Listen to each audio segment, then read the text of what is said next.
नमस्कार दोस्तों, मेरा नाम है विमल सिंह बालाजी। स्टडी अड्डा में आप सभी का स्वागत है। बिहार शिक्षक भर्ती के लिए टॉपिक वाइज प्रश्नों की प्रैक्टिस ऑलरेडी हम करा चुके हैं। जितने भी प्रीवियस ईयर में आपके क्वेश्चन आ चुके हैं, अब हम आपको टॉपिक वाइज ही मैराथन के रूप में सारी चीजें कराएंगे, जिसमें प्राचीन बिहार का इतिहास कह लीजिए, क्योंकि क्वेश्चन बनेंगे अधिकतर बिहार पर ही आधारित आपको देखने को मिलेंगे। तो इसलिए मुख्य तौर पर बिहार पर इसमें फोकस किया जाएगा। और ऐसा नहीं, सामान्य स्तर पर जो प्रश्न बनते हैं जैसे जैन धर्म, बौद्ध धर्म, ये सारी चीजें, मौर्य और गुप्त वंश, ये सारी चीजें, तो वो भी आपके इसमें जो है वो कवर होंगी। तो सबसे पहले कौन कौन से स्रोत हैं, तो पुरातात्विक स्रोत हैं और साहित्यिक स्रोत हैं। ये प्राचीन बिहार के इतिहास के स्रोत में देखने को मिलते हैं। कुछ जगह है जैसे आपका मुंगेर है, चिरांद है, चेचर है, वैशाली के अंतर्गत आता है, मनेर पटना में आता है। तो इनसे ताम्र प्रस्तर वस्तुएं मिली हैं, मृदभांड जो है वो मिले हैं। इसी प्रकार मौर्यकालीन अभिलेख भी कुछ हैं जिनसे आपका जानकारी मिलती है, जिसमें नंदनगढ़, लौरिया, अरेराज करके, रामपुरवा करके हैं। साथ ही खुदाई से प्राप्त सिक्कों से, मन के मूर्तियां, इनसे पुरातात्विक स्रोत में आते हैं। जब साहित्यिक स्रोत की बात करते हैं तो रचनाएं आपको पता होना चाहिए। जैसे बौद्ध रचनाओं में देखेंगे तो अंगुत्तर निकाय, दीर्घ निकाय, विनय पिटक। जैन रचनाओं में अगर देखेंगे तो भगवती सूत्र आदि, ये सब साहित्यिक स्रोत में आते हैं।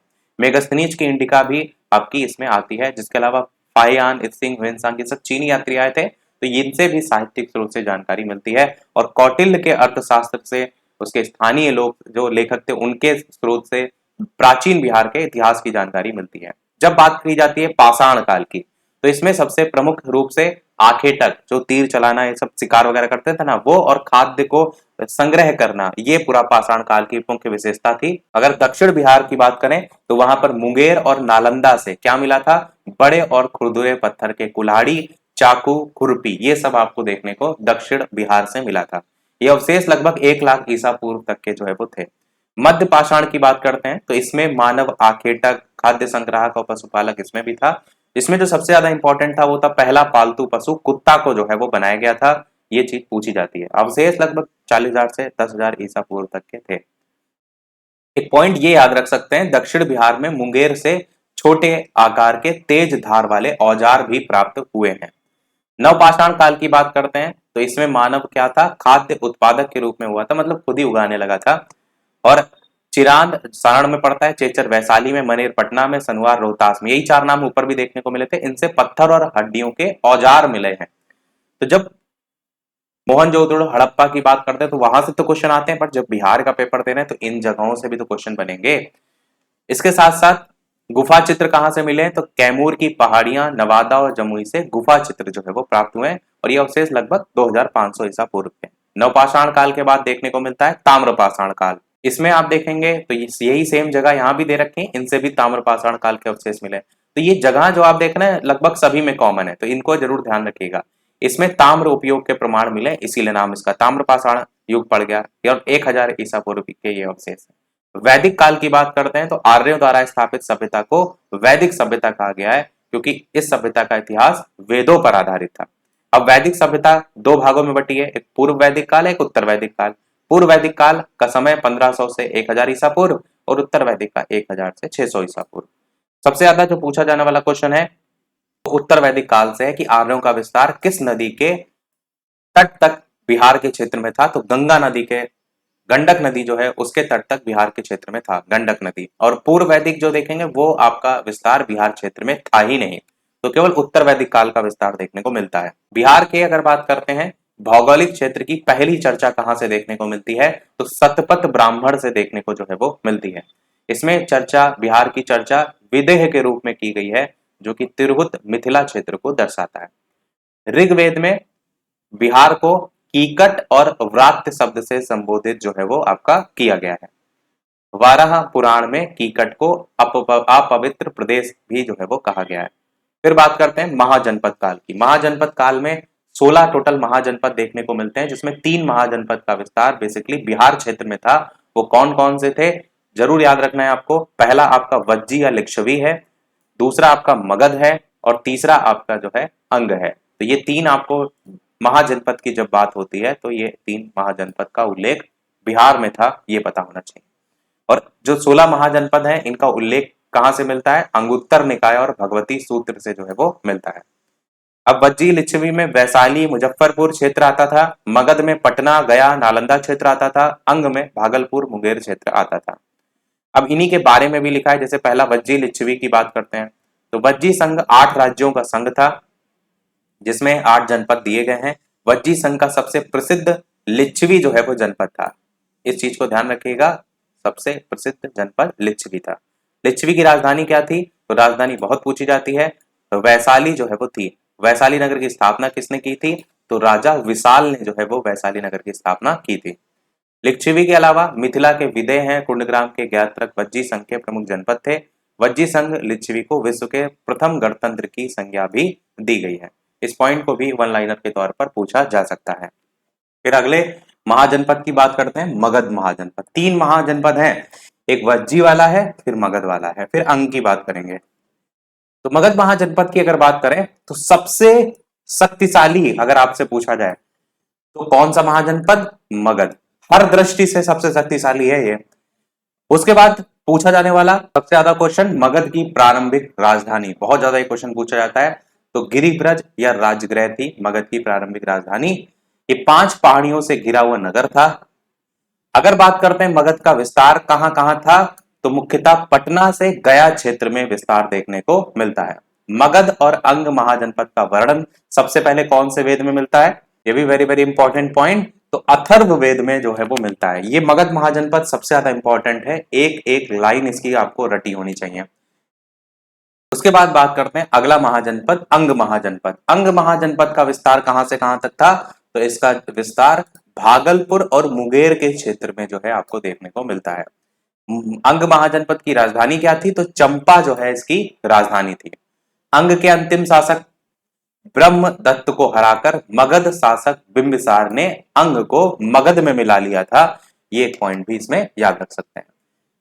अब बात करते हैं जब मगध में मिला लिया तो मगध का फिर उत्कर्ष हुआ, उसके राजवंश की बात करते हैं। तो सबसे पहला पॉइंट यही कि मगध की स्थापना किसने की थी? तो बृहद्रथ ने मगध की स्थापना की थी। बृहद्रथ का जो पुत्र था उसका नाम था जरासंध, उसने वो जो है वो इस वंश का सबसे प्रसिद्ध शासक के रूप में जाना जाता है, जरासंध। जरासंध को भीम ने द्वंद्व युद्ध में पराजित कर उसका वध किया था और उसका वर्णन किसमें मिलता है? महाभारत में जो है इसका वर्णन मिलता है। प्रारंभिक राजधानी ऑलरेडी राजगृह में बात कर चुके हैं, 5 पहाड़ियों से घिरी हुई। मगध उर्वर भूमि, नदियों की उपलब्धता हो गया, खनिज और वन संसाधन की उपलब्धता हो गया, इसके कारण हर तरीके से वो संपन्न था। बृहद्रथ का अंतिम शासक कौन था? बृहद्रथ वंश का अंतिम शासक रिपुंजय करके जो आप देख रहे हैं ये था।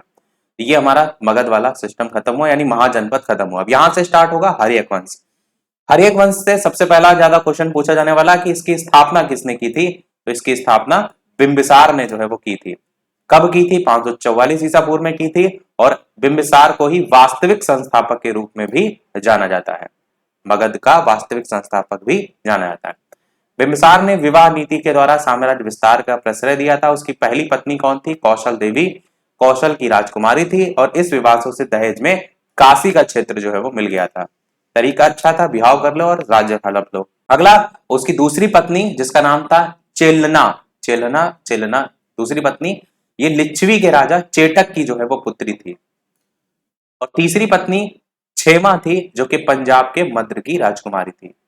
बिंबिसार ने अवंती के शासक चंड प्रदोत्त के साथ मैत्री संबंध जो है वो बनाया था। बिंबिसार ने अवंती के शासक चंड प्रदोत्त के साथ मैत्री संबंध बनाया था। बिंबिसार ने चंड प्रदोत्त के उपचार के लिए, ये वाला पॉइंट सबसे ज्यादा इंपॉर्टेंट है, राजवैद्य जीवक को भेजा था। जो बिंबिसार था उसने चंड प्रदोत्त के उपचार के लिए राजवैद्य जीवक को भेजा था, पूछा जाता है। फिर बिंबिसार की हत्या किसने कर दी थी? बिंबिसार की हत्या कर दी थी उसके पुत्र अजातशत्रु ने।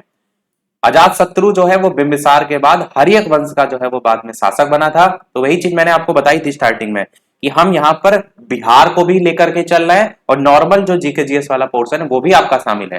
तो स्टार्टिंग में आपने देखा था कि जितने भी महाजनपद में बिहार से संबंधित जगह थी वो भी हमारी कवर हो रही है, पर जो नॉर्मल जीके जीएस जैसे ये आपका है वो भी साथ में कवर हो रहा है। तो इसलिए इसी प्रकार से हम देख रहे हैं। अजातशत्रु बिंबिसार के बाद हर्यक वंश का शासक बना था और उसका वास्तविक नाम क्या था? कुणिक था।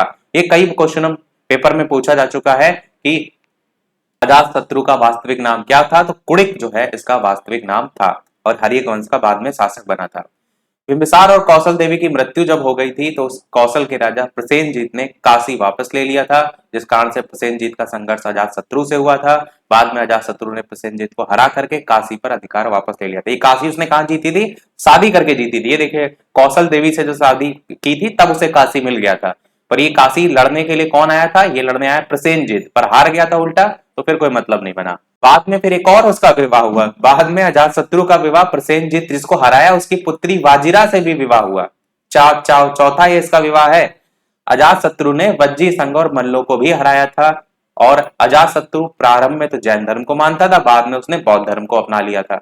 अजातशत्रु ने ही 483 ईसा पूर्व में राजगृह की सप्तपर्णी गुफा में, वेरी वेरी इंपॉर्टेंट क्वेश्चन, एकदम रट के रखिएगा, सप्तपर्णी गुफा में पहली बौद्ध संगीति का आयोजन कराया था अजातशत्रु ने 483 ईसा पूर्व में। सिहल अनुश्रुति के अनुसार उदयन ने अपने पिता अजातशत्रु की हत्या करवा दी थी। तो इस अजातशत्रु को किसने मारा? उदयन ने मारा।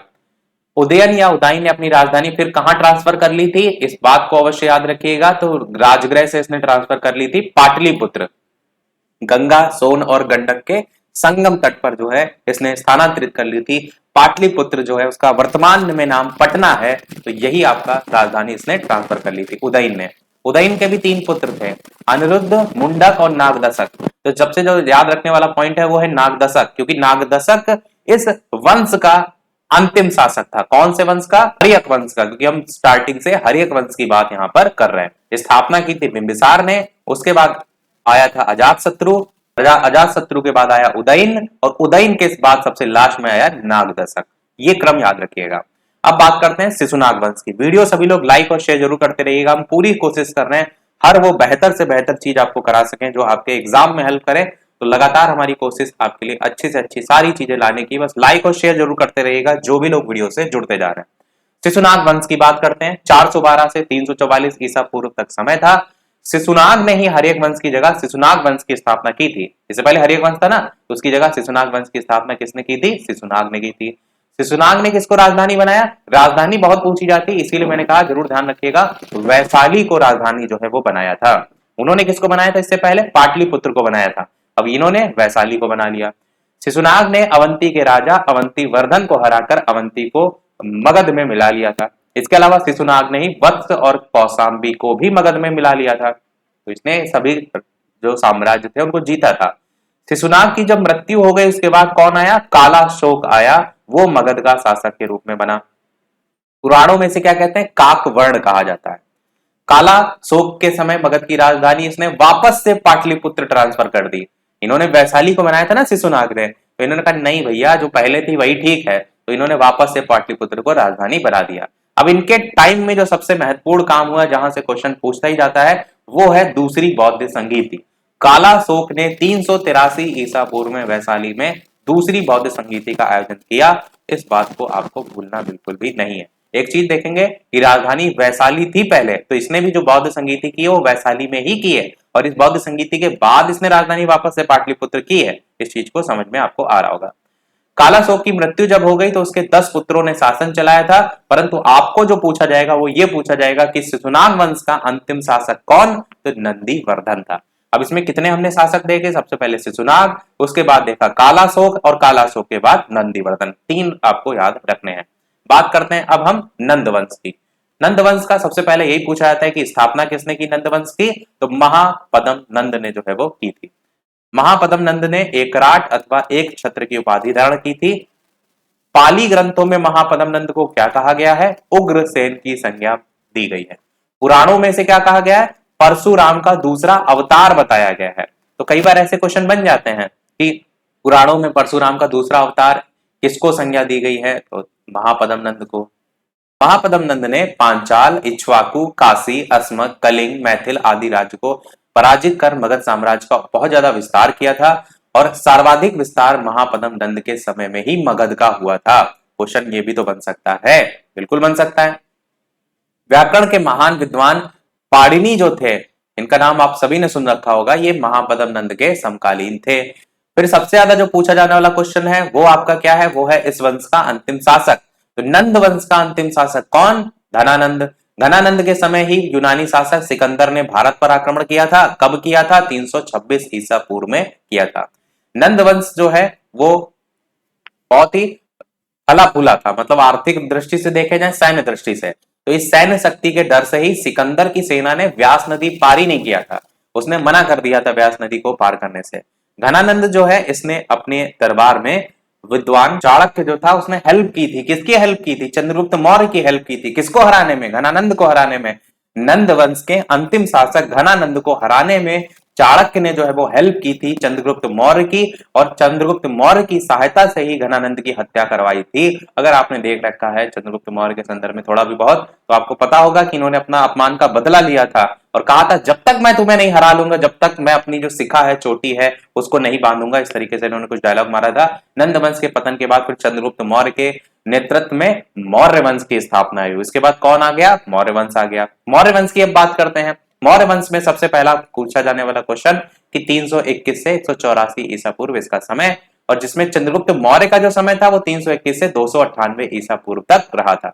जस्टिन और स्ट्रैबो ने चंद्रगुप्त मौर्य को सेंड्रोकोट्स कहा था। इसकी पुष्टि किससे मिलती है? विलियम जोन्स ने भी की है इसकी पुष्टि, और प्लूटार्क और एरियन ने चंद्रगुप्त मौर्य को एंड्रोकोट्स जो है वो कहा था। प्लूटार्क और एरियन ने कहा था और जस्टिन और स्ट्रैबो ने सेंड्रोकोट्स कहा था। चंद्रगुप्त मौर्य के गुरु कौन थे? बता चुके, चाणक्य या कौटिल्य, इन्होंने ही तो जिताया था। और अगर बात करते हैं कब हुई मौर्य साम्राज्य की स्थापना, तो 321 ईसा पूर्व में हुई। चंद्रगुप्त मौर्य ने 305 ईसा पूर्व में सिकंदर के उत्तराधिकारी था जिसका नाम था सेल्यूकस निकेटर, सिकंदर का उत्तराधिकारी, इसके साथ युद्ध किया था। युद्ध में संधि हुई बाद में, युद्ध के बाद, और ये संधि में काबुल, कांधार, मकरान और हेरात, इसका क्षेत्र जो है चंद्रगुप्त मौर्य को सेल्यूकस निकेटर ने दिया था। बदले में क्या चंद्रगुप्त ने दिया? तो बदले में चंद्रगुप्त ने सेल्यूकस को 500 हाथी उपहार में जो है वो दिए थे। इन्होंने 500 हाथी दिए थे, उन्होंने ये 4 जगह दी थी, तो ये संधि हुई थी। साथ ही साथ एक और संधि का पॉइंट था, वो था ये, युद्ध के पश्चात चंद्रगुप्त मौर्य का विवाह यूनानी राजकुमारी हेलन कार्नेलिया जो सेल्यूकस की पुत्री थी, सेल्यूकस निकेटर की पुत्री थी, ये विवाह भी इन्होंने जो है वो चंद्रगुप्त मौर्य से हुआ, तो ये भी संधि के तहत ही हुआ था। अगला महत्वपूर्ण पॉइंट वो है रचना। रचना आपसे पूछी जाती है कि सेल्यूकस ने चंद्रगुप्त मौर्य के दरबार में राजदूत मेगस्थनीज को भेजा था और इस मेगस्थनीज ने ही इंडिका की रचना जो है वो की थी। चंद्रगुप्त मौर्य के साम्राज्य के विस्तार की बात करते हैं तो कहां कहां फैला हुआ था? उत्तर में हिंदुकुश पर्वत था, ईरान पर्वत आपका सीधे सीधे, वैसे ईरान तक ना याद रखकर इतना भी पता हो कि उत्तर में हिंदुकुश पर्वत था, तो दक्षिण में कर्नाटक तक और पश्चिम में सौराष्ट्र तक विस्तृत था। वैसे इससे अच्छा डिटेल हमने एक बार चंद्रगुप्त मौर्य पढ़ाया था, उसमें बताया था ट्रिक से, बाकी ये याद रख सकते हैं कहां कहां विस्तार था। मौर्य साम्राज्य की अगर बात करें, चंद्रगुप्त मौर्य के शासनकाल के अंतिम वर्षों में मगध में 12 वर्षों का भीषण अकाल पड़ गया। चंद्रगुप्त मौर्य ने अपनी राजगद्दी त्याग करके श्रवणबेलगोला कर्नाटक में पड़ता है, ये यहाँ पर चंद्रगिरी नामक एक पर्वत था जिस पर ये तपस्या करने चले गए थे। और चंद्रगुप्त मौर्य कौन से धर्म को मानते थे? जैन धर्म को मानते थे, और उन्होंने जैन धर्म के अकॉर्डिंग ही एक उपवास विधि होती है जिसको कहते हैं सल्लेखना विधि, ध्यान रखिएगा, सल्लेखना विधि 298 ईसा पूर्व में इन्होंने जैन उपवास पद्धति के द्वारा ही अपने प्राण त्यागे थे। क्वेश्चन ज्यादातर जो बनता है ना वो बनता है कि कहां पर, तो श्रवण बेलगोला, कौन सी विधि? तो सल्लेखना विधि, श्रवण बेलगोला कर्नाटक में पड़ता है। तो ये कुछ इंपॉर्टेंट पॉइंट है जो आपको याद रखने हैं। चंद्रगुप्त मौर्य के बाद नंबर आता है बिंदुसार का, जो कि चंद्रगुप्त मौर्य का उत्तराधिकारी था। इसका समय 298 से शुरू होकर के 272 ईसा पूर्व तक चलता है। और सबसे ज्यादा जो पूछा जाता है क्वेश्चन वो ये पूछा जाता है अमित्र घात के नाम से, अमित्र घात कहा जाता है बिंदुसार को। इस बात को अवश्य ध्यान रखिएगा क्योंकि यहां से क्वेश्चन आपका बनता है। और स्ट्रैबो के अनुसार सीरिया के राजा एंटियोकस ने डायमेकस नामक राजदूत को बिंदुसार के दरबार में भेजा था। तो कौन राजदूत आया था? डायमेकस नामक राजदूत बिंदुसार के दरबार में आया था।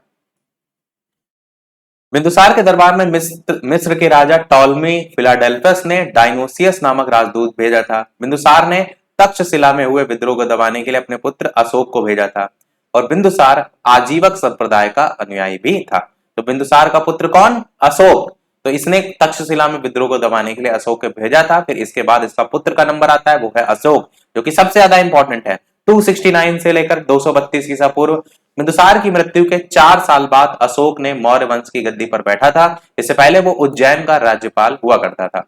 पुराणों में अशोक को क्या कहा गया? अशोक वर्धन कहा गया है। और मास्की और गुर्जरा के अगर अभिलेख की बात करते हैं तो अशोक कहा गया है। इस पॉइंट को भी आप याद रख सकते हैं। सिंघल अनुस्मृतियां जो कि बौद्ध ग्रंथ हैं, उसके अनुसार अशोक ने अपने 99 भाइयों की हत्या करके गद्दी पर बैठा था। हालांकि अन्य स्रोत से इसकी पुष्टि नहीं होती है। अशोक ने अपने शासन के 9वें वर्ष, सबसे ज्यादा इंपॉर्टेंट क्वेश्चन, कि 9वें वर्ष में कलिंग युद्ध 261 ईसा पूर्व में हुआ था और कलिंग को मगध में सम्मिलित कर लिया था। तो कलिंग युद्ध पूछा जाता है कब हुआ था, तो 9वें वर्ष में। और इसके बारे में कौन से शिलालेख में जानकारी मिलती है, तो 13वें शिलालेख में जानकारी मिलती है अशोक के कलिंग युद्ध का वर्णन। ये दोनों पॉइंट रट के रखिएगा। कलिंग युद्ध के बाद अशोक ने बौद्ध धर्म को अपना लिया था, जिससे पूर्व यह शैव धर्म को मानता था। इससे पहले वो किसको मानता था, वो शैव धर्म को मानता था। तो ये आप पॉइंट को ध्यान रखिएगा। और फिर उसने मंगा लिया था बौद्ध धर्म को। दिव्यावदान के अनुसार उपगुप्त ने अशोक को बौद्ध धर्म की जो है वो दीक्षा दी थी। इस पॉइंट को भी अवश्य याद रखिएगा। अब बात करते हैं अशोक के शासन के महत्वपूर्ण वर्ष। इसमें सबसे पहला 9वें वर्ष में कलिंग युद्ध हुआ था। 10वें वर्ष में बोध गया की यात्रा की थी। 12वें वर्ष में निगाली सागर की यात्रा की थी। 13वें वर्ष में धम्म का शिलालेखों में अंकन किया था। 14वें वर्ष में धम्म महामात्रों की नियुक्ति की थी और 20वें वर्ष में लुम्बिनी की यात्रा की थी। अशोक ने कर घटाकर 1/8 जो है वो कर दिया था। अगला पॉइंट, अशोक ने बौद्ध धर्म के प्रचार के लिए अपने पुत्र जिसका नाम था महेंद्र और अपनी पुत्री जिसका नाम था संघमित्रा, इनको कहां भेजा था, इनको श्रीलंका भेजा था बौद्ध धर्म के प्रचार के लिए। और उससे भी ज्यादा इंपॉर्टेंट पॉइंट जो कि पूछी जाती, बौद्ध संगीति। तो तीसरी बौद्ध संगीति का आयोजन पाटलिपुत्र में कराया था अशोक ने। इस पॉइंट को अवश्य ध्यान रखिएगा। अशोक की मृत्यु कब हुई थी, 37 वर्षों के शासन के बाद 232 ईसा पूर्व में अशोक की मृत्यु हुई थी। 10 उत्तराधिकारियों ने शासन किया था अशोक के बाद, और ये उत्तराधिकारी कुणाल, बंधुपालित, इंद्रपालित, अदलसोन, दशरथ, संप्राप्ति, शालीसूक, देवाधर्मन, शतधनुष, बृहद्रथ। जिसमें आपको बृहद्रथ केवल याद रखना है। क्यों याद रखना है, क्योंकि यही था मौर्य वंश का अंतिम शासक। मौर्य वंश का शासन काल जो है वो 137 वर्षों तक जो है वो चला था। कई बार पूछ लिया था ना कि किसका शासन कितना चला, तो मौर्य वंश का अंतिम शासक कौन, बृहद्रथ। बढ़ते हैं हमारे बौद्ध धर्म और जैन धर्म की तरफ। तो बौद्ध धर्म की बात करते हैं तो बौद्ध धर्म के संस्थापक कौन, तो आप कहेंगे गौतम बुद्ध जी। इनका जन्म जो है वो कब हुआ था और कहां हुआ था, तो 563 ईसा पूर्व में लुम्बिनी नेपाल में हुआ था। उसके बाद इन्होंने शाक्य मुनि और इन्हें लाइट ऑफ एशिया, दो नाम इन्हें दिए जाते हैं। एशिया का ज्योति पुंज भी कहते हैं, शाक्य मुनि भी कहते हैं, इन आपको याद रखना है। इसके बाद इनके बचपन का नाम सिद्धार्थ था, इनके पिता का नाम शुद्धोदन था, इनकी माता का नाम महामाया देवी था और सौतेली माता जो थी उनका नाम था प्रजापति गौतमी। इनकी पत्नी का नाम यशोधरा था। 16 वर्ष की आयु में इनका विवाह हो गया था। इनके पुत्र का नाम राहुल था। तो ये इतनी इनकी जनरेशन का इतना आप ध्यान रखिएगा। आपको पता होगा, अगर इनकी कहानी आपने देखी होगी, महात्मा बुद्ध जी ने 4 दृश्य देखे थे। वो दृश्य कौन से थे, एक बूढ़ा व्यक्ति देखा था, एक बीमार व्यक्ति देखा था, एक शव देखा था और एक सन्यासी देखा था। और इसी कारण से इनके जो दिमाग है उस पर प्रभाव पड़ा था और इन्होंने 29 वर्ष की आयु में गृह त्याग करके सन्यास को अपना लिया था। 6 वर्षों की तपस्या के बाद 35 वर्ष की आयु में इन्हें ज्ञान की प्राप्ति जो है वो प्राप्त हुई थी। कितने, 35 वर्ष में इन्हें तथागत, और फिर जब ज्ञान प्राप्त हुआ था ना तभी इनको बुद्ध कहा गया था। ज्ञान की प्राप्ति इनको वैशाख पूर्णिमा के पीपल वृक्ष के नीचे निरंजना नदी के तट पर बोध गया में जो है वो हुई थी। पूरा बौद्ध धर्म और जैन धर्म ना, एक क्वेश्चन यहां से आने ही आना है। मतलब ये मान के चलिए ये एक आपका फिक्स पोर्शन है जो आपके कोर्स में भी है और हर जगह क्वेश्चन यहां से आता ही है। तो बौद्ध धर्म के अब 4 आर्य सत्य कौन से हैं, तो पहला है दुख, संसार दुखमय है। दूसरा है दुख समुदाय, दुख का कारण तृष्णा है। तीसरा है दुख निरोध, दुख निवारण हेतु तृष्णा पर विजय आवश्यक है। और चौथा है दुख निरोधक मार्ग, दुख निवारण हेतु अष्टांगिक मार्ग आवश्यक है। तो ये 4 आर्य सत्य जो है आपके बताए गए हैं किसमें, बौद्ध धर्म के 4 आर्य सत्य। इसके अलावा बौद्ध धर्म में ही आपको अष्टांगिक मार्ग भी देखने को जो है वो मिलते हैं। कौन से हैं, सम्यक दृष्टि, सम्यक संकल्प, सम्यक वाक, सम्यक कर्म, सम्यक आजीव, सम्यक व्यायाम, सम्यक स्मृति, सम्यक समाधि। ये अष्टांगिक मार्ग है। बौद्ध धर्म के ही त्रिरत्न कौन से हैं, बुद्ध धम्म संघ है। बौद्ध धर्म ने किस मार्ग का प्रतिपादन किया था, मध्यम मार्ग का। बौद्ध ने अपने उपदेश कौन सी भाषा में दिए थे, जरूर याद रखिएगा, बहुत पूछा जाता है। पाली भाषा में उपदेश दिए थे। और उसके बाद पूछा जाता है कि बुद्ध जी ने अपना पहला उपदेश कहां दिया, तो सारनाथ में दिया था। बुद्ध जी ने सबसे ज्यादा उपदेश कहां दिए, तो कौशल की राजधानी श्रावस्ती में सबसे ज्यादा उपदेश दिए थे। बुद्ध जी की मृत्यु कहां हुई, तो कुशीनगर में जो है मृत्यु हुई थी। मल्ल में पड़ता है, 483 ईसा पूर्व का समय था। 80 वर्ष की एज में जो है इनकी मृत्यु हुई। और अगर बात करते हैं बुद्ध जी के पहले गुरु कौन थे, तो ये क्वेश्चन नया देखने को मिल रहा है, अलार कलाम करके देख रहे हैं वैशाली में। और दूसरे गुरु कौन थे, रुद्रक रामपुत्र देख रहे हैं जो कि राजगृह के थे। ये नया पॉइंट है, इसको याद रखिएगा कि बुद्ध जी के पहले गुरु थे अलार कलाम वैशाली और दूसरे गुरु थे रुद्रक रामपुत्र जो कि राजगृह। बौद्ध धर्म के 10 शील आचरण भी थे, सत्य अहिंसा अस्तेय परिग्रह ब्रह्मचर्य, ये मुख्य 5 देखने को मिलते हैं। उसके अलावा नृत्य गायन का त्याग, असमय भोजन का त्याग, कोमल सैया का त्याग, श्रृंगार प्रसाधनों का त्याग और मद्य सेवन नहीं करना। उसके बाद ये क्वेश्चन आजकल पूछे जाने लगे हैं कि महात्मा बुद्ध जी के जीवन के घटनाक्रम को उनके किस प्रतीक चिन्ह से दर्शाया गया है। जैसे उनका जो जन्म है उसको कमल के प्रतीक चिन्ह से दर्शाया गया है, जो उनका यौवन है उसको साण से दर्शाया गया है, महाभिनिष्क्रमण को ग्रह त्याग कहते हैं तो वो घोड़ा से जो है वो दर्शाया गया है। जब घर से आप निकलते हैं ना तो एकदम घोड़े की चाल से दौड़ते हैं, ऐसे थोड़ा सा जोड़ कर याद रखिएगा। और जब आपका यौवन आरंभ हो जाता है, मतलब आप यंग होने लगते हैं, तो आपके अंदर साण जैसी शक्ति आ जाती है। और जन्म जब होता है तो आप कमल के फूल की तरीके से कोमल होते हैं। ऐसे थोड़ा सा जोड़ जोड़ के आप याद रख सकते हैं।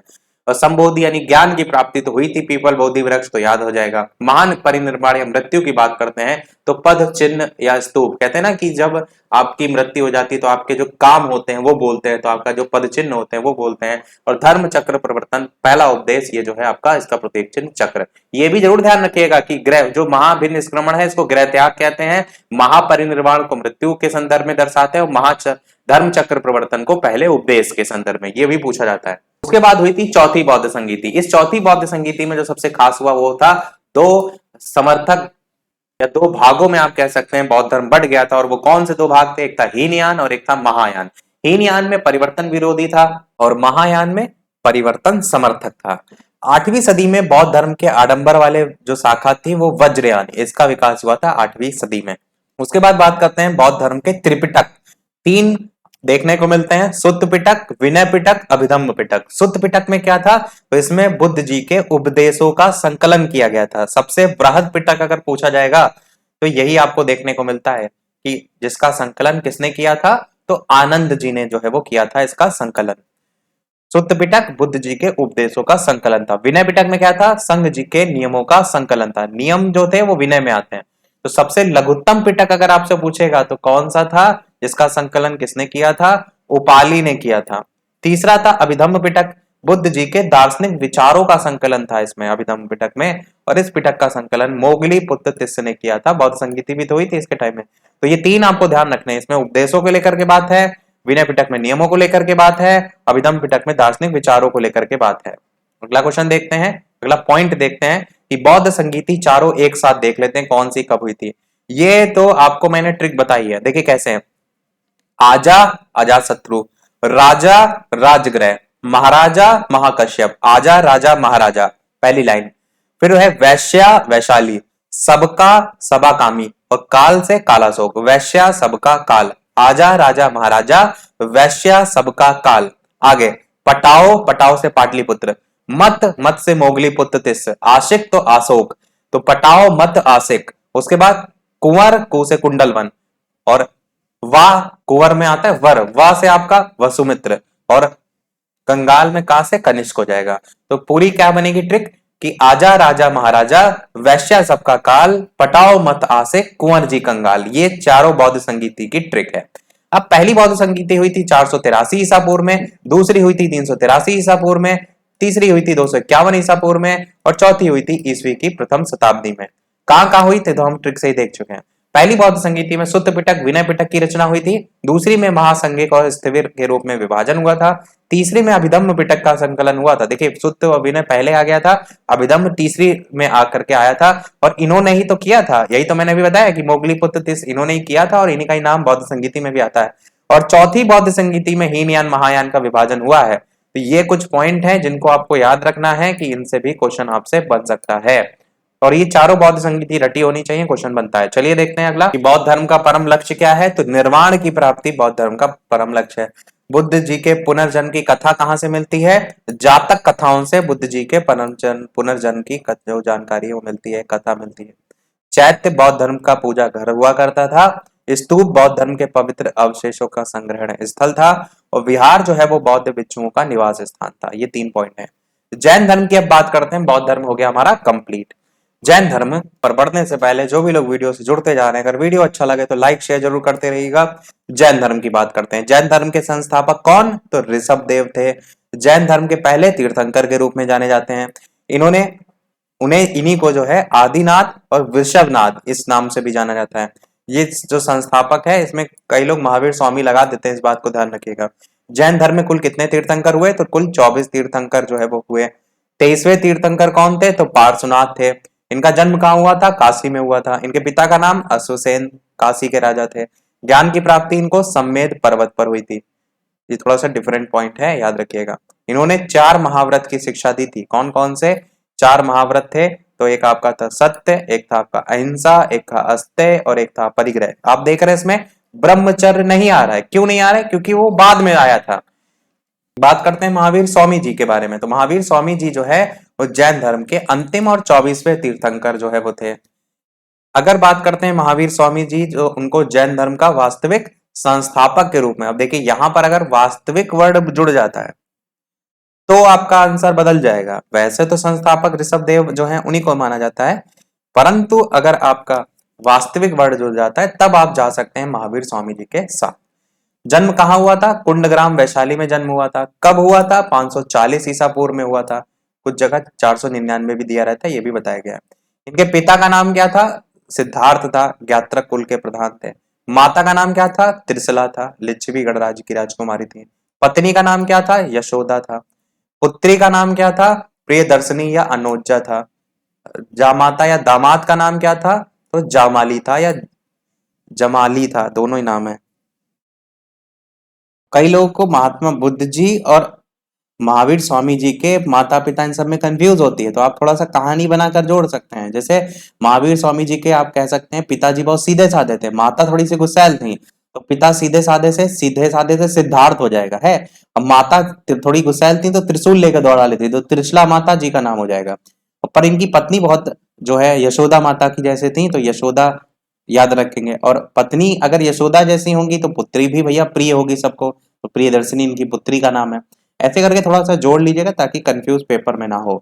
बाकी आगे बात करते हैं कि 30 वर्ष की आयु में ग्रह त्याग हुआ, 12 वर्ष के कठोर तप के बाद 42 वर्ष की आयु में उन्होंने कैवल्य या ज्ञान की प्राप्ति हुई। और कहा? जाम्बिक ग्राम में ऋजुपालिका नदी के तट पर।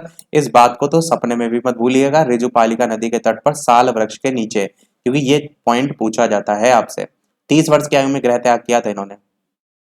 अब जैन धर्म के त्रिरत्न कौन से हैं? सम्यक दर्शन, सम्यक ज्ञान, सम्यक आचरण। ये जैन धर्म के त्रिरत्न के रूप में जो है वो जाने जाते हैं। जैन धर्म के 5 महाव्रत कौन से हैं? तो सत्य, अहिंसा, अस्तेय, अपरिग्रह और ब्रह्मचर्य।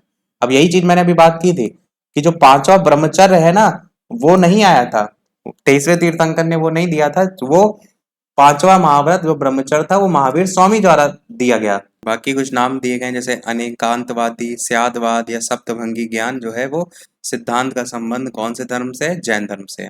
महावीर स्वामी जी ने अपना पहला उपदेश कहाँ दिया था? तो राजगृह में दिया था। जैसे वहां पर आपका अलग है, जैन धर्म में अलग है। अब जैन धर्म के तीर्थंकर और उनके प्रतीक चिन्ह की बात करते हैं, तो पहले तीर्थंकर ऋषभ देव थे और इनका प्रतीक चिन्ह बैल या वृषभ था। दूसरे तीर्थंकर की बात करते हैं तो आपका अजित नाथ थे और इनका प्रतीक चिन्ह हाथी था। 23वें तीर्थंकर के रूप में पार्श्वनाथ जाने जाते हैं और इनका जो था वो प्रतीक चिन्ह सर्प था। 24वें तीर्थंकर महावीर स्वामी जी और इनका तीर्थंकर का जो प्रतीक चिन्ह था वो सिंह था। तो ये चारों के चारों इंपॉर्टेंट है, जरूर याद रखिएगा, कोई स्किप करने वाला इसमें नहीं है। महावीर स्वामी के अलावा 12वें तीर्थंकर वासु पूज्य जो है उनका जन्म बिहार में हुआ है। अब ये चीज इन्होंने अच्छी लिख दी है, बिहार के जो भी पेपर देंगे, कि 12वें तीर्थंकर वासु पूज्य का जन्म बिहार में हुआ था। महावीर स्वामी जी के अलावा ये भी जो थे बिहार से संबंधित थे। जैन संगीति की जब बात होती है तो 2 जैन संगीति हुई थी, एक 310 ईसा पूर्व में, एक 512 ईस्वी में। तो पहली जो जैन संगीति थी वो पाटलिपुत्र में हुई थी बिहार के अंतर्गत, और दूसरी वल्लभी में हुई थी गुजरात के अंतर्गत। तो पहले में जो शासक थे वो चंद्रगुप्त मौर्य थे और उसकी अध्यक्षता की थी स्थूल भद्र ने। अगर बात करते हैं इसमें खास क्या था, तो दिगंबर और श्वेतांबर में जो है जैन धर्म बढ़ गया था और जैन धर्म के 12 अंगों का इसमें संकलन भी हुआ था। दूसरी जो जैन संगीति थी उसमें आप देखेंगे तो अध्यक्ष थे देवर्दी श्रमण करके, और ये आपकी जैन धर्म ग्रंथों का अंतिम संकलन के रूप में यहाँ पर जाना जाता है। तो मेन जो खास है एक दिगंबर श्वेतांबर है। और स्थान कहाँ हुई थी सबसे ज्यादा ये पूछा जाता है, और पाटलिपुत्र वाली तो सबसे ज्यादा पूछी जाती है, और अध्यक्षता भी आपको याद रखना है। महावीर स्वामी जी की मृत्यु की अगर बात करते हैं कहाँ पर, तो पावापुरी में हुई थी, और मृत्यु जो है 468 ईसा पूर्व में हुई थी, 72 वर्ष की आयु में हुई थी। जैन धर्म का विभाजन हीनयान में नहीं हुआ था, वो तो बौद्ध धर्म का हुआ था। पहली जैन संधि थी ना, उसमें हुआ था श्वेतांबर और दिगंबर के रूप में, ये हम आपको ऊपर बता चुके हैं। दिगंबर जो था उसके अंतर्गत अगर बात करें तो भद्रबाहु ने इसका नेतृत्व किया था। इसमें परिवर्तन को ये स्वीकार नहीं करते थे और पूर्ण नग्नता और कठोरता को ये अपनाते थे। श्वेतांबर में क्या था, ये स्थूल भद्र ने नेतृत्व किया था, और यहाँ पर नाम स्थूल भद्र दिया भी गया है, और इसमें नहीं लिखा था तो इसमें याद रखिएगा भद्रबाहु दिगंबर वाला। अच्छा, उसके अंतर्गत वाला ठीक है, वो अलग चीज है, ये अलग है। तो इन्होंने नेतृत्व प्रदान किया था, इसमें श्वेत वस्त्र पहनने की परंपरा जो है वो आपकी रखी गई थी। दिगंबर की तुलना में कम कठोर था ये, इसमें परिवर्तन को स्वीकार किया गया था। तो ज्यादा दिगंबर टफ था, श्वेतांबर में श्वेत वस्त्र धारण करते थे, दिगंबर में कोई वस्त्र धारण ही नहीं करते थे। अब ये हमारा खत्म हुआ जैन धर्म भी, अब यहां से स्टार्ट हो रहा है हमारा शुंग वंश। मौर्य वंश के अंतिम शासक बृहद्रथ था, ये बता चुके हैं स्टार्टिंग में। इसकी हत्या करके पुष्यमित्र शुंग ने 185 ईसा पूर्व में शुंग वंश की स्थापना की थी। तो इससे पहले कौन सा शासक था, मौर्य वंश, जिसमें हमने अशोक को पढ़ा, जिसमें हमने चंद्रगुप्त मौर्य को पढ़ा, वो सब पढ़ चुके आए हैं। उसके बाद अगला शासक शुंग, स्थापना किसने, पुष्यमित्र शुंग ने। पुष्यमित्र शुंग जो था वो ब्राह्मण जो है वो था, और वो बृहद्रथ का सेनापति के रूप में भी जाना जाता है। पुष्यमित्र शुंग ब्राह्मण था, बृहद्रथ का सेनापति था, इसने सेनानी की उपाधि ली थी, यवनों के आक्रमण को विफल किया था। इस पॉइंट को याद रख सकते हैं। पुष्यमित्र ने 2 अश्वमेध यज्ञ भी कराए थे, इसमें पुरोहित पतंजलि के रूप में थे। पुष्यमित्र की मृत्यु के बाद उसका पुत्र अग्निमित्र आया था। कालिदास का जो नाटक है ये आपको जरूर पता होगा, इसमें अग्निमित्र और मालविका का वर्णन किया गया है, जिसका नाम है मालविका अग्निमित्रम। तो ये मालविका अग्निमित्रम जो है, इसमें ही नाम देख भी रहे हैं ना, अग्निमित्र आ भी रहा है, मित्रम में मालविका वर्ड भी आ रहा है। तो ये अग्निमित्र कौन था, ये पुष्यमित्र की मृत्यु के बाद उसका पुत्र आया था, वो था। लास्ट शासक ज्यादातर पूछा जाता है, तो ये जरूर याद रख सकते हैं कि जो शुंग वंश था इसका संस्थापक तो पुष्यमित्र शुंग, और अगर अंतिम शासक तो आपका देवभूति। ये 2 पॉइंट जरूर ध्यान रखिएगा। अगला है कर्ण वंश। कर्ण वंश की स्थापना किसने की थी, तो वसुमित्र ने की थी, और इसने देवभूति की हत्या करके, क्योंकि अंतिम शासक देवभूति थे ना, तो उसी की हत्या करके ही इसने स्थापना की थी। वसुमित्र शुंगों के अमात्य मंत्री के रूप में जाना जाता है। कर्ण वंश भी ब्राह्मण वंश से ही था। इस वंश का अंतिम शासक जरूर पता होना चाहिए, सुशर्मा जो है वो अंतिम शासक था कर्ण वंश का। सातवाहन वंश के संस्थापक सिमुक। सातवाहन वंश के संस्थापक भी पूछे जाते हैं, तो ध्यान रखिएगा, सातवाहन वंश के जो संस्थापक थे वो सिमुक, और इसने सुशर्मा की हत्या करके कर्ण वंश का अंत कर दिया था। तो कर्ण वंश के बाद कौन सा वंश आया था, सातवाहन वंश आया था। किसकी हत्या की थी, इसके अंतिम शासक सुशर्मा की हत्या की थी।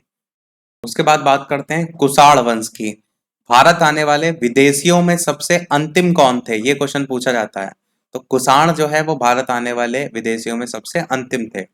विदेशियों के आने का क्रम में हिंद, यूनानी, शक, पहलव, कुषाण, इस प्रकार से क्रम आपका चलता है।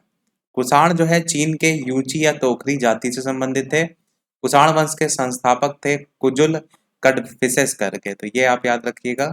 इस वंश का सबसे प्रमुख शासक जो है, यहाँ से क्वेश्चन बनते हैं, वो है कनिष्क। इस वंश का सबसे प्रमुख शासक कौन, कुषाण वंश का कनिष्क। कुषाण वंश की राजधानी क्या, तो आपका पुरुषपुर या पेशावर एवं मथुरा जो है वो राजधानी थी। अश्वघोष की रचना क्या थी, बुद्ध चरित्र। तो इसी को ही कनिष्क जो है उसने पाटलिपुत्र से विजित किया था। तो इस पॉइंट को याद रखिएगा, इनकी रचना अश्वघोष। और कनिष्क के टाइम में ही गांधार और मथुरा कला का विकास हुआ था। कनिष्क के टाइम में चौथी बौद्ध संगीति, सबसे ज्यादा भी ऊपर बताया ना मैंने, इंपॉर्टेंट की संगीतियां पूछी जाती हैं। कुंडलवन कश्मीर में हुई थी। कनिष्क ने 78 ईस्वी में राजा बनने के अवसर पर शक संवत चलाया था। इसका समय बहुत पूछा जाता है, तो ये भी ध्यान रखिएगा, कनिष्क नहीं चलाया था, और समय 78 ईस्वी में शक संवत चलाया गया था। सही मिलान करने को आ जाता है कई बार। कनिष्क के समय सिल्क मार्ग जो था उस पर कुषाणों का आधिपत्य था। उसके बाद नंबर आता है आपका गुप्त वंश का। गुप्त वंश की स्थापना किसने की, श्रीगुप्त ने की। श्रीगुप्त का उत्तराधिकारी कौन, तो घटोत्कच गुप्त। पहला गुप्त शासक भी था, जिसने महाराजा की उपाधि धारण की थी। तो जो याद रखने वाला पॉइंट है वो स्थापना, क्योंकि कई लोग चंद्रगुप्त मौर्य लगा देते हैं स्थापना के तौर पर। और इसी गुप्त वंश में श्रीगुप्त के बाद घटोत्कच आया, फिर घटोत्कच के बाद आया चंद्रगुप्त प्रथम। तो अगर गुप्त वंश का वास्तविक संस्थापक पूछेगा आपसे तो क्या कहेंगे? चंद्रगुप्त प्रथम था। 320 ईस्वी में इसने गुप्त संवत चलाया था, ये समय भी काफी पूछा जाता है। चंद्रगुप्त प्रथम ने लिच्छवी जो थी उनकी राजकुमारी कुमार देवी से विवाह किया था, और पहला ऐसा गुप्त शासक था जिसने महाराजाधिराज की उपाधि जो है वो धारण की थी। चंद्रगुप्त प्रथम का समय देख लीजिए 320 ईस्वी से 335 ईस्वी। इसके बाद नंबर आता है समुद्रगुप्त का। समुद्रगुप्त का समय 335 से 375 ईस्वी के बीच में। इतिहासकार स्मिथ, ये सबसे पहला पॉइंट पूछा जाता है कि समुद्रगुप्त को भारत का नेपोलियन जो है वो कहा जाता है। समुद्रगुप्त ने ही आपका उपाधियां भी धारण की थी, जिसमें परक्रमांक की उपाधि, अप्रतिरथ की उपाधि। समुद्रगुप्त के अभियानों के बारे में कहां से पता चलता है? तो हरिशेन के द्वारा रचित प्रयाग प्रशस्ति से जानकारी मिलती है समुद्रगुप्त के अभियानों के लेकर के। उसने उत्तरापद के 9 राजा और दक्षिणापद के 12 राजाओं को हराया था। समुद्रगुप्त को ही कविराज की संज्ञा भी दी जाती है। तो जो हाईलाइट में कर रहा हूं उसको तो आपको कोई अभी हाल में भूलना नहीं है। समुद्रगुप्त को उसके सिक्कों पर वीणा बजाते हुए भी दिखाया गया है। समुद्रगुप्त का दरबारी कवि कौन था? तो हरिशेन था, अभी मैंने ऊपर बताया भी। समुद्रगुप्त कौन से धर्म को मानता था? वैष्णव धर्म को मानता था। अश्वमेध यज्ञ भी कराने के प्रमाण मिलते हैं। उसके बाद समुद्रगुप्त के बाद रामगुप्त के राजा बनने का साक्ष्य मिलता है, लेकिन उसके अयोग्य होने के कारण डायरेक्ट चंद्रगुप्त द्वितीय ने उसकी हत्या कर स्वयं को राजा घोषित जो है वो कर दिया था। तो इसके बाद नंबर किसका आता है? चंद्रगुप्त द्वितीय का। चंद्रगुप्त द्वितीय का समय 375 से 415 ईस्वी तक, और चंद्रगुप्त द्वितीय ने शकों को पराजित करके विक्रमादित्य की उपाधि हाथ धारण की थी। सबसे ज्यादा पूछा जाने वाला क्वेश्चन कि विक्रमादित्य की उपाधि किसे मिली थी? तो इसको मिली थी। भारत का नेपोलियन तो समुद्रगुप्त को। इसको विक्रमादित्य की उपाधि किस लिए मिली थी? क्योंकि इसने शकों को हराया था। कब हराया था? 389 ईस्वी में। चंद्रगुप्त द्वितीय ने देवगुप्त, देवराज, देवर्षि आदि की उपाधियां भी धारण की थी। चंद्रगुप्त द्वितीय ने ध्रुव देवी और कुबेरनाग से विवाह किया था। कुबेरनाग से उत्पन्न पुत्री थी प्रभावती गुप्त। उसका विवाह किससे हुआ था? वाकाटक नरेश रुद्रसेन द्वितीय के साथ जो है वो हुआ था। चंद्रगुप्त द्वितीय ने किससे विवाह किया था? ध्रुव देवी और कुबेरनाग से। तो इसमें से कुबेरनाग से जो पुत्री हुई थी वो प्रभावती गुप्त थी, और उस प्रभावती का गुप्त का जो विवाह हुआ था वो वाकाटक नरेश रुद्रसेन द्वितीय के साथ हुआ था। जब रुद्रसेन की मृत्यु हो गई उसके बाद क्या हुआ? प्रभावती ने अपने अल्पवयस्क पुत्रों के संरक्षिका के रूप में शासन किया था, और इसी के दौरान प्रभावती ने चंद्रगुप्त द्वितीय की सहायता से गुजरात और काठियावाड़ पर बाद में विजय भी हासिल की थी। फिर पूछा जाता है चीनी यात्री जो फायान है वो किसके शासन काल में भारत आया था? तो चंद्रगुप्त द्वितीय के शासन काल में आया था। फायान भी भारत में 14 साल तक रहा था, लगभग 399 से 1414 ईस्वी तक। चंद्रगुप्त द्वितीय को मेहरौली लौह स्तंभ में चंद्र नाम से संबोधित किया गया है। मेहरौली लौह स्तंभ चंद्रगुप्त द्वितीय जो है इसी का माना जाता है। तो ये भी अच्छा क्वेश्चन है, ध्यान रखिएगा। मेहरौली लौह स्तंभ से चंद्र नाम से संबोधित किया गया है चंद्रगुप्त द्वितीय को। फिर चंद्रगुप्त नवरत्न जरूर ध्यान रखिएगा। चंद्रगुप्त द्वितीय के नवरत्न थे कालिदास, धनवंतरी, अमर सिंह, वराहमिहिर, शंकु और बेताल भट्ट, घटकपर और छपड़क और भर्रुची है। ये आपके चंद्रगुप्त द्वितीय के नवरत्न थे। पूछ लिया जाता है इनमें से कौन से नवरत्न नहीं थे, ऐसे करके। तो ये हमारा गुप्त साम्राज्य के बाद, इसी में ही चंद्रगुप्त द्वितीय के बाद जो है वो कुमार गुप्त प्रथम देखने को मिले 415 से 455 समय। देखिए समय हो सकता हो आप ना याद रख पाए, परंतु जो मुख्य घटनाएं हैं जैसे कि चंद्रगुप्त का जन्म कब हुआ या फिर जो स्थापना हुई थी संवत वगैरह की, वो पूछ लिया जाता है, तो वो तो याद रखिएगा। चंद्रगुप्त द्वितीय और ध्रुव देवी का पुत्र था कुमारगुप्त प्रथम, ये शासक बना। क्वेश्चन जो सबसे ज्यादा पूछा जाता है वो ये पूछा जाता है कि नालंदा विश्वविद्यालय की स्थापना किसके समय में हुई? तो कुमार गुप्त के समय में हुई थी। गुप्त काल में नालंदा विश्वविद्यालय शिक्षा का मेन केंद्र हुआ करता था। बाद में ये बौद्ध धर्म के शिक्षा का केंद्र जो है वो बन गया था। कुमारगुप्त प्रथम के बाद नंबर देखने को मिलता है स्कंदगुप्त। स्कंदगुप्त के बारे में पूछा जाता है कि हुड़ों का आक्रमण किसके समय में हुआ था? तो स्कंदगुप्त के टाइम में हुआ था, और स्कंदगुप्त ने हुड़ों को पराजित कर भारत से बाहर खदेड़ दिया था। इसका वर्णन कहाँ देखने को मिलता है? तो इसका वर्णन देखने को मिलता है जूनागढ़ अभिलेख में। और अभिलेख में ही हुड़ों को मलेच्छ जो है वो कहा गया है। तो इस बात को जरूर ध्यान रखिएगा कि हुड़ों का आक्रमण हुआ कब, किसने इसको जो है विफल किया और पराजित कर भारत से बाहर भगा दिया था, स्कंदगुप्त ने। उसके बाद पूछा जाता है कि चंद्रगुप्त जो था, स्कंदगुप्त जो था, उसने चंद्रगुप्त मौर्य के द्वारा निर्मित सुदर्शन झील का पुनरुद्धार करवाया था। इस बात को जरूर ध्यान रखिएगा, बहुत से एग्जाम में पूछा जाता है कि सुदर्शन झील का पुनरुद्धार किसने करवाया, तो स्कंदगुप्त ने ही करवाया था। और बनवाया इसको किसने था, तो बनवाया तो चंद्रगुप्त मौर्य ने था इस सुदर्शन झील को, पर इसने पुनरुद्धारण करवाया था। मतलब कह सकते हैं कि जैसे गिरने वाली हालत हो जाती है ना, तो उसको ठीक वगैरह कराना। इसको उपाधि मिली थी सक्रादित्य की। गुप्त वंश का अंतिम शासक कौन था, गुप्त वंश का अंतिम शासक था विष्णुगुप्त। गुप्त वंश के साथ मगध वंश का भी अंत हो गया था साथ ही साथ। और वी ए स्मिथ ने सांस्कृतिक उपलब्धियों के कारण गुप्त काल को स्वर्ण युग जो है वो कहा है। तो किसने कहा है, वी ए स्मिथ ने कहा है और स्वर्ण युग कहा है। तो ये बात पता होना चाहिए। उसके बाद नंबर देखने को मिलता है पाल वंश का। यहाँ पर आप देख पाएंगे गुप्त वंश हमारा हो चुका है समाप्त। अब पाल वंश की बात करते हैं। सबसे पहला क्वेश्चन, पाल वंश की स्थापना किसने की थी, तो गोपाल ने की थी। कब की थी, 750 ईस्वी में की थी। दूसरा पूछा जाता है ओदंतपुरी विश्वविद्यालय की स्थापना इसी ने की थी, बिहार शरीफ में की थी, इसलिए बिहार से रिलेटेड है तो जरूर रटा होना चाहिए।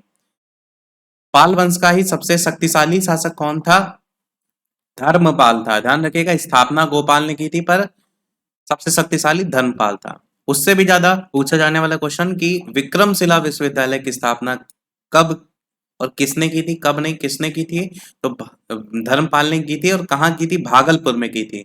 तो ये ध्यान रखिएगा, धर्मपाल ने विक्रमशिला विश्वविद्यालय की स्थापना की थी। सोमपुर महाविहार वर्तमान में बांग्लादेश में पड़ता है, तो निर्माण भी धर्मपाल ने ही सोमपुर विहार महाविहार का करवाया था। धर्मपाल ने ही त्रिपक्षीय संघर्ष में प्रतिहार और जो राष्ट्रकूट थे ना, उससे संघर्ष भी किया था। बाद में इसने कन्नौज पर अधिकार भी किया था, वो भी यहाँ पर बताया गया है। धर्मपाल ने उत्तरापद स्वामी की उपाधि धारण की थी। धर्मपाल के बाद उसका पुत्र कौन आया था, देवपाल आया था। देवपाल ने मुंगेर को अपनी राजधानी बनाया था। देवपाल ने मुंगेर को अपनी राजधानी जो है वो बनाया था। और देवपाल ने जावा इंडोनेशिया के शैलेंद्र वंशी शासक बालपुत्र देव को नालंदा में विहार बनवाने के लिए 5 गांव भी दान में साथ में दिए थे। देवपाल के बाद विग्रहपाल आया, महिपाल आया, रामपाल आया, इन्होंने शासन किया। पालकालीन कांसे की मूर्तियां जो हैं अपनी कलात्मकता के लिए फेमस थी। और धीमन और विटपाल इस कला के प्रवर्तक के रूप में जाने जाते हैं। तो मेन आपको जो मैंने हाईलाइट किए नाम अधिकतर यही देखने को मिलते हैं, देवपाल है, धर्मपाल है और गोपाल है। उसके बाद बात करते हैं प्राचीन बिहार इतिहास के विभिन्न वंश और शासक और उनकी राजधानियां। एक साथ दी गई राजधानियां तो याद करने में आसानी होगी। अगर बृहद्रथ की बात करें तो राजधानी गिरिब्रज राजगृह थी, मगध की पहली राजधानी के रूप में भी जानी जाती है। बिंबिसार की राजधानी गिरिब्रज राजगृह थी। उदयन की राजधानी पाटलिपुत्र थी। शिशुनाग की राजधानी वैशाली थी। कालाशोक की राजधानी पाटलिपुत्र थी। नंद वंश की राजधानी पाटलिपुत्र थी। मौर्य वंश की राजधानी पाटलिपुत्र थी। कुषाण वंश की राजधानी पुरुषपुर एवं मथुरा थी। गुप्त वंश की राजधानी पाटलिपुत्र थी और पाल वंश की राजधानी मुंगेर थी। तो ये बहुत अच्छा तरीका है कि एक साथ आप सारी राजधानी यहाँ से रिवाइज भी कर सकते हैं जो अभी तक आप पढ़ करके आए हैं। अब प्राचीन बिहार इतिहास के कुछ स्रोत की भी बात कर लेते हैं कि उनके प्रमुख साहित्य की बात कर लेते हैं। जैसे अर्थशास्त्र जो साहित्य है कौटिल्य ने लिखा है और राज्य प्रबंधन के लिए प्रसिद्ध है। बुद्ध चरित्र की रचना अश्वघोष ने की है। बौद्ध धर्म का महाकाव्य के रूप में जाना जाता है, इस बात को ध्यान रखिएगा। फिर प्रज्ञा पारमिता जो है नागार्जुन इसके लेखक है। शून्यवाद का सिद्धांत इससे संबंधित है। सी यू की जो चीनी यात्री हेनसांग था उसकी रचना है। भारत का यात्रा विवरण इसमें देखने को मिलता है। इंडिका मेगास्थनीज की है, ये कई बार पूछी जाती है। मौर्य साम्राज्य जो है उसका विवरण देखने को मिलता है।